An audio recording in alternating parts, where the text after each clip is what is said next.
संविधान के भाग 5 में कार्यपालिका को रखते हैं, लेकिन हम यहीं पर रख रहे हैं सरकार। क्या है ये? सरकार। ठीक है।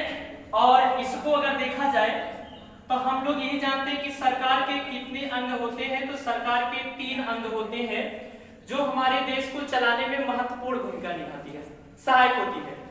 तो ये देखेंगे हम लोग अपने संविधान के भाग 5 में आते हैं और भाग 5 में हम लोग कार्यपालिका पढ़ते हैं। और कार्यपालिका की अगर बात किया जाए तो हम लोग मात्र अनुच्छेद 53 की बात करेंगे।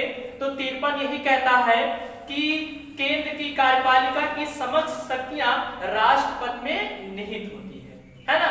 तो वही चीज है, लेकिन हम लोग कार्यपालिका के साथ साथ थोड़ा सा एक सरकार के अंगों के बारे में जानेंगे, है ना। तो सरकार के कितने अंग हैं? तो सरकार के 3 अंग हैं। तो देखेंगे कि विधायिका ये है ना, विधायिका या इसी को व्यवस्थापिका कहते हैं, या इसी को व्यवस्थापिका कहते हैं, है ना। अच्छा, इस विधायिका या व्यवस्थापिका की अगर बात किया जाए तो ये हमारे संविधान के अनुच्छेद, है ना, देखिए 52 से शुरू होता है ना, 52 शुरू होता है और 79 तक चलता है। फिर इसके बाद देखेंगे ये क्या नाम है, 78 तक चलता है। फिर इसके बाद देखेंगे, इसके बाद हमारी आती है कार्यपालिका, ये है कार्यपालिका। और कार्यपालिका की बात करें तो देखेंगे ये 79 से लेकर, है ना, 123 तक चलती है। ठीक है ना। फिर इसके बाद हम लोग किसकी बात करेंगे? न्यायपालिका। ये देखेंगे न्यायपालिका। और हम न्यायपालिका की बात करेंगे तो 124 से लेकर 147 तक, 147 तक बात करेंगे। ये क्या है? ये सब अनुच्छेद है। कहने का मतलब ये चीज है कि आप लोग विशेष चीज ध्यान रखेंगे कि हम लोग संविधान के भाग 5 में आएंगे तो भाग 5 में सिर्फ कार्यपालिका पढ़ते हैं और कार्यपालिका का हमारा एक बड़ा मुख्य अनुच्छेद है अनुच्छेद 53। तो अनुच्छेद 53 ये कहता है कि कार्यपालिका की समस्त शक्तियां भारत के राष्ट्रपति में निहित होती है।